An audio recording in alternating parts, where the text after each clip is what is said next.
JEE mains 2022 का arithmetic progression का फिर से एक next question. If an arithmetic means are inserted between A and 100, A और 100 के बीच में एन अर्थमेटिक मीन इंसर्ट कराए गए, जिसको हम a1 a2 a3 an करके बोल रहे हैं, और अगर बीच में एन अर्थमेटिक मीन इंसर्ट कराए गए हैं तो रिजल्टिंग सीरीज एपी में आएगी।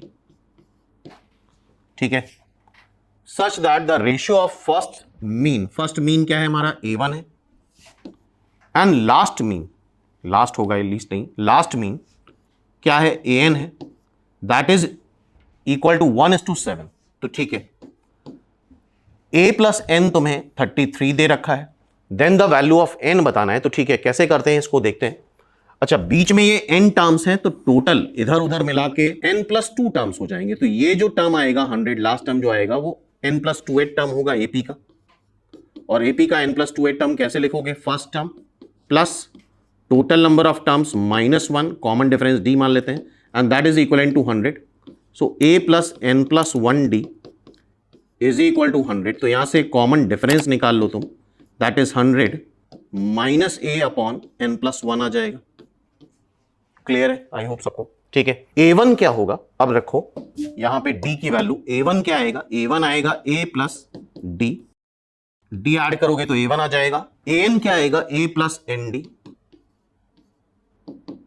1:7। क्लियर है, अब d की वैल्यू यहां पे रख दो, या तुम क्रॉस मल्टीप्लाई भी कर सकते हो, 7a 7d a plus nd, तो 6a 7d a plus nd, sorry इधर से a गायब हो जाएगा, 6a is equal to n minus 7d, d की वैल्यू यहां पे रख देते हैं, 6a n माइनस 7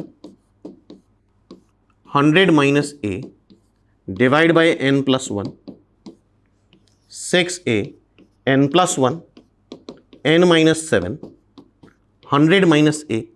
अच्छा, यहां पे एक और इंफॉर्मेशन दे रखी है, देखो जरा, a प्लस n तुम्हें 33 दे रखा है और n की वैल्यू बतानी है।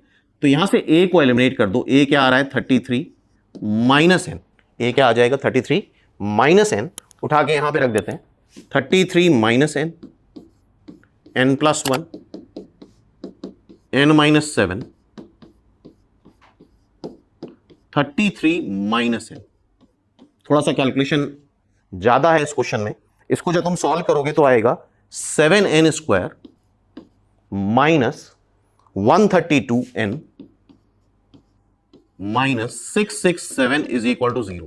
एक बार पूरा मल्टीप्लाई करके चेक कर सकते हो, यही क्वाड्रेटिक इक्वेशन बनेगी। और इसको जब तुम सिंप्लीफाई करोगे, इसके रूट्स निकालोगे तो n आएगा 23 एंड माइनस 29/7। n हमेशा नेचुरल नंबर होता है, तो n की वैल्यू 23 एक्सेप्ट करी जाएगी और negative value, fractional value reject कर दी जाएगी। थोड़ा सा न्यूमेरिकल कैलकुलेशन ज्यादा है, तो एक बार खुद प्रैक्टिस करके देखो इसकी यहां पे, तो इक्वेशन यही आती। क्लियर है।